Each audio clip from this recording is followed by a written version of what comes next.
ओम नमः शिवाय मित्रों, कैसे हैं आप सभी। इतना तो हम सभी जानते हैं कि हमारा शरीर 5 तत्वों से बना होता है। पृथ्वी, जल, अग्नि, वायु और आकाश। लेकिन क्या हम ये भी जानते हैं कि इन सभी पांचों तत्वों का अपना एक खास अनुपात भी होता है और इन सभी तत्वों का संतुलन हमारे लिए बहुत ज्यादा जरूरी होता है? शायद नहीं, है ना। आज मैं आपको इसी विषय में बताती हूँ। हमारा जो प्रथम तत्व होता है पृथ्वी तत्व, जो कि 12% होता है, उसको संतुलित रखने के लिए हमें ज़्यादा से ज़्यादा गार्डनिंग करनी चाहिए। कोशिश करना चाहिए कि हम ज़्यादा से ज़्यादा नंगे पैर चलें, चाहे हम घर में हैं। यदि हम घर में हैं तो हम स्लीपर्स पहनना अवॉइड कर सकते हैं। हमें पेड़ पौधों को पानी देना चाहिए, हमें पेड़ पौधों से बात करनी चाहिए, हमें पेड़ों को हक करना चाहिए, हमें पृथ्वी माता को धन्यवाद कहना चाहिए। ये सब चीज़ें हमें पृथ्वी तत्व को संतुलित रखने में मदद करती हैं। उसके बाद होता है हमारा जल तत्व 72%, जो कि सबसे ज़्यादा होता है। उसके बाद होता है हमारा अग्नि तत्व, जो कि सिर्फ 4% होता है, सबसे कम। उसके असंतुलन से हमें गुस्सा बहुत आता है, हमें डर लगता है, हमें पेट से संबंधित रोग होते हैं।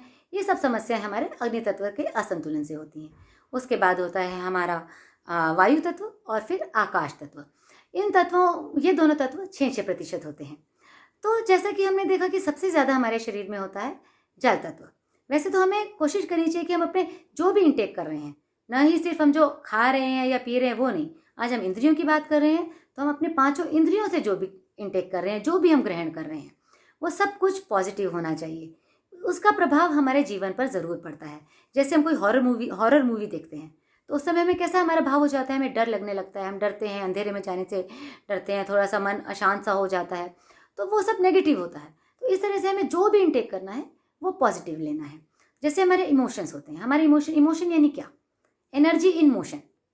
हम जो भी हम हमारे जैसे इमोशंस होते हैं वैसा हमारे विचार होते हैं, और उसी तरह से हमारा व्यक्तित्व, हमारी पर्सनैलिटी और वैसा ही हमारा जीवन होता है। इसलिए यदि हमें अपने जीवन में बदलाव लाना है तो सबसे पहले हमें अपने इमोशंस पर ध्यान देना होगा, उस पर काम करना होगा। तो हमें उसमें बदलाव लाने के लिए भी हमें सबसे पहले हमें यही कोशिश करनी चाहिए कि हमारा माइंड पॉजिटिव हो, हमारे इमोशंस पॉजिटिव हों। तो उसके लिए हम जो भी इंटेक करें वो अच्छा लें।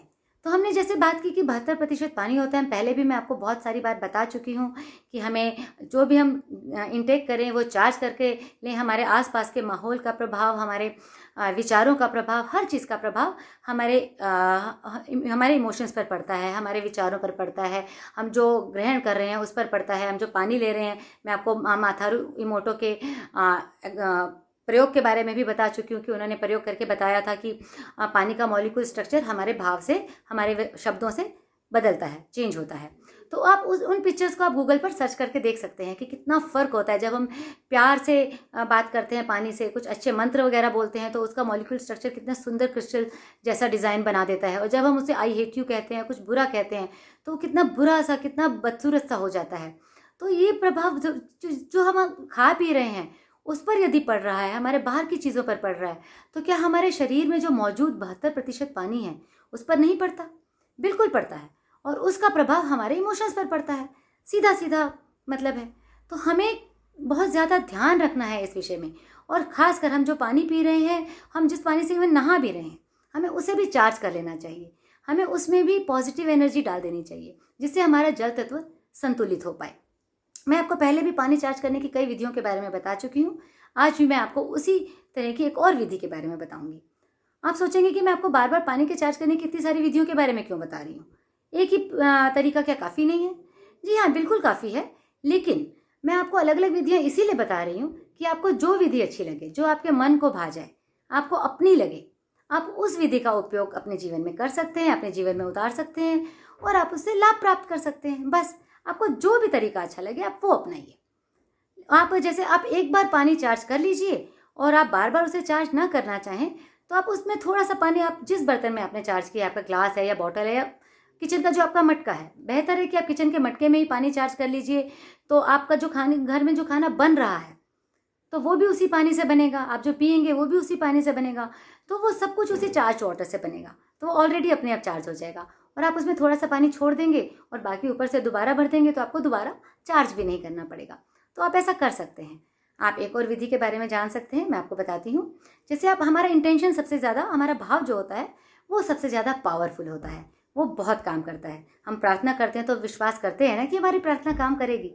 इसी तरह से तो हमें जब बस बैठ जाना है, अपने भगवान को याद करना है, उनका आवाहन करना है और उनसे प्रार्थना करनी है। और उसके बाद हमें बैठकर हमें ये कल्पना करनी है, हमें ये सोचना है, ये भाव पैदा करना है कि हमारे ऊपर से हमारे उनका जो आशीर्वाद आ रहा है वाइट लाइट के रूप में आ रहा है, वो सफ़ेद रोशनी हमारे शरीर में प्रवाहित हो रही है और हमारे हाथों में आ रही है। और हमें अपने हाथों को, कोई भी आपका जो बर्तन है, आपका ग्लास है जैसे मान लीजिए, आप ग्लास के ऊपर उस हाथ को रख लीजिए, अपने दाएं हाथ को, और आंख बंद कर लीजिए और ये भाव कीजिए कि वो जो वाइट लाइट आपके शरीर में और आपके हाथ में आ रही है और अपने हाथों से उस पानी में जा रही है। और आप चाहें तो कोई मंत्र भी साथ में अपने मन में बोल सकते हैं, वरना ना भी बोले तो भी कोई बात नहीं। आप बस ये सोचिए कि वो वाइट लाइट उस पानी में जा रही है और उस पानी को चार्ज कर रही है और उसमें से काला धुआं उस पानी में से बाहर निकल रहा है। बस इतना ही करना है। आप 2-3 मिनट ऐसा कीजिए और बस फिर उसके बाद आप उस पानी को पी कर देखिए, आपको ज़रूर फ़र्क महसूस होगा, आपका मन शांत होगा, आपको ज़रूर अच्छा लगेगा। आप इसे अपने जीवन में उतारिए, आपको ज़रूर ज़रूर ज़रूर फ़ायदा होगा। आपको यदि ये तरीका अच्छा लगता है, ये सब बातें अच्छी लगती हैं, तो आप ज़रूर लाइक कीजिए, शेयर कीजिए और कमेंट ज़रूर कीजिए ताकि मुझे पता चले, मुझे बताइए आप कि आपको कुछ फ़र्क महसूस हुआ भी या नहीं। और यदि आपने मेरे चैनल को अभी तक सब्सक्राइब नहीं किया है तो आप ज़रूर सब्सक्राइब कीजिए। आपका बहुत बहुत बहुत धन्यवाद। आपको आपके भीतर के शिव को मेरा प्रणाम। ओम नमः शिवाय।